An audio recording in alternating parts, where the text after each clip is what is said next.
Canelo had to wake up early morning to fight over there at 6 in the morning. Yeah. We don't know how he was feeling. Yeah.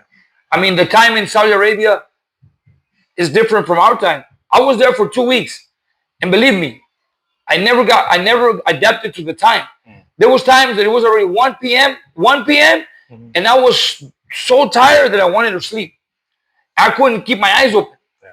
I mean, the time difference in Saudi Arabia from here is bad. Yeah. I mean, you could be over there for a week, 2 weeks, and still you don't get used to it. Now, waking up, because if Canelo probably fought like 7 in the morning over there. I believe so, yeah. Imagine, he woke up at 2, 3 in the morning to be ready. That can also be something that we don't know. Canelo probably didn't feel, he didn't feel comfortable. He was tired. You never know, because it was at the time of the day. Yeah. We don't know. Even Munguia could have been through that same thing. Those are the things that we don't know, that we justify, We don't know, but based on the performance of the fight was bad. The performance of the fights were really bad. We don't know why. I mean, we're just assuming, but I mean, like I said, as a boxing fan, if I pay to watch a fight, I want to watch a fight. Right. Do you feel like, first of all, do you want to see Scull ever again? And B, do you feel like they will call him back, the networks, the entity? Do I want to see Scull again? First of all, I didn't even know who Scull was. To see him again for what? I mean, he brings nothing to boxing. Scull is a fighter that brings absolutely nothing to boxing with his style. He's not a fan favorite fighter. He's not a fan friendly fighter. I mean, to me, never seen him in my life before. And after I saw him, I will never want to see him again, because he's not a fighter that is going to give me action. He's a fighter that's going to try to look pretty and just move, touch, move, touch, move, touch, move. We want to see fights. I mean, if you're going to get paid to fight, you got to fight. I mean, I can tell you, and I'm sorry, I like the kids. I like them, but I mean, I have a lot of respect for them. But Devin Haney, Shakur Stevenson, Scull, I mean, there's some fighters out there, man, that they're great talents. But I never watch them fight. Devin Haney, his only 2 fights I've seen him fight was when he fought Ryan Garcia and when he fought Jorge Linares, and this last boring one with Jose Ramirez. Jose Ramirez wanted to engage. Jose Ramirez looked for him everywhere. Jose Ramirez was chasing him from corner to corner. Jose Ramirez wanted to fight. Jose Ramirez is a Mexican fighter that, you know what? That he wanted to go all in, even if he got knocked out, and he would have been great. But Haney never engaged. And as bad as it is, it's like, I mean, we don't need that in boxing. Right. I mean, boxing doesn't need those type of fighters. I mean, where's those fighters like Barrera, Morales, Marquez, Jose Luis Castillo, Chavez?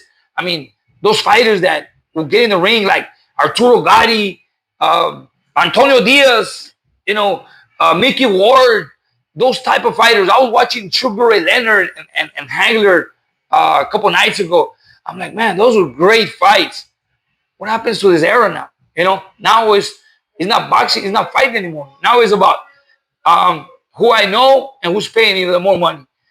I mean, I think boxing is getting to the point where somebody's ruining the sport by not making these guys give us what we want to see. Yeah. And this is a reason why Ramon's stock went up a lot after this. And he said it to us, before the fight. We were with him, obviously, days leading up to the fight. He said that he wanted to go out in the Shield. Obviously, days removed. Obviously disappointed that he lost, because he really wanted it when he believed he was going to win. How do you see his attitude now? Days removed. Again, getting lots of love from the boxing public. Like you said, save the boxing weekend. If it would have been, another dud, it would have been like the flop. It's funny you say that, because Ramon is such a great kid. I mean, he's such a great kid with a heart of gold. Once I learned his story, how he started boxing, how his father, raised him, without his mom, and his dad went through so much, just making sure that he was okay, and he was raised the hard way.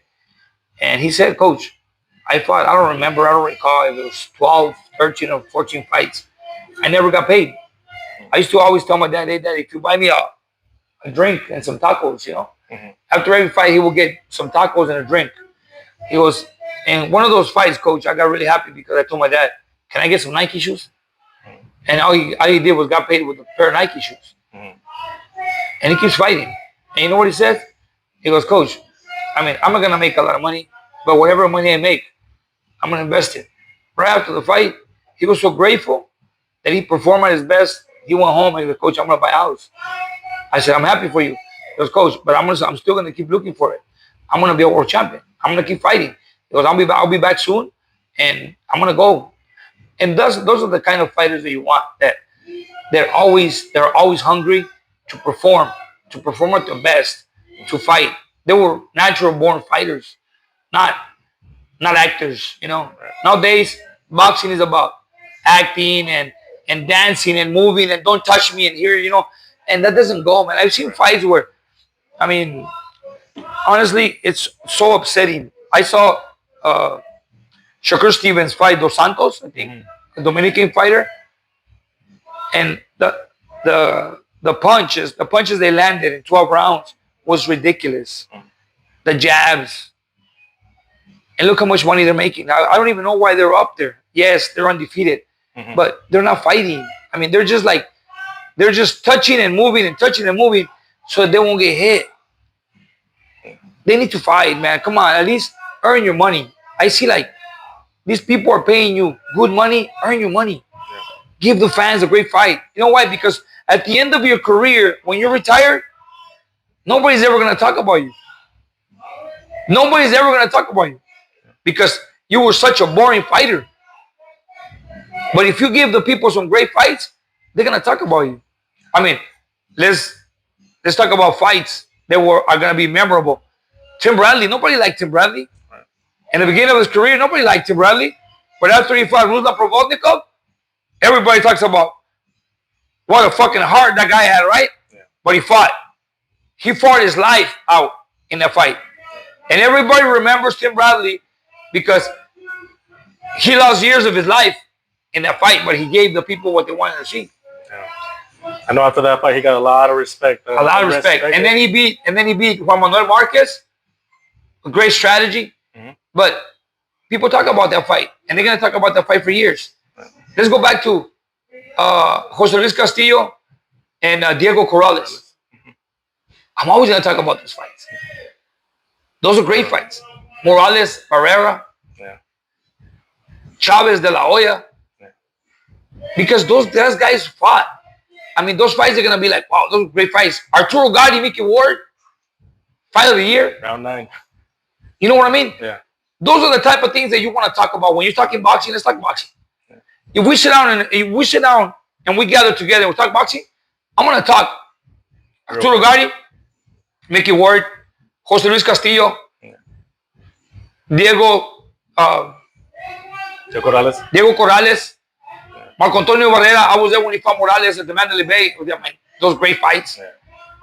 I mean, when Morales fought Poison Junior Jones, when Jose Luis Castillo fought Greg Hagen, I mean, those are the type of fights that we talk about. Yeah. And if somebody mentions, oh, did you see Shakur Stevens or Devin? Like, nah, dude, come on, we're talking boxing. Yeah. I mean, and that's always the subject. Nobody wants to talk about that. Let's talk great fights. Let's talk about memorable, long-lasting, forever memories. Yeah. Those are not memorable fights anymore. You want to remember great fights? Let's talk great fights. Right.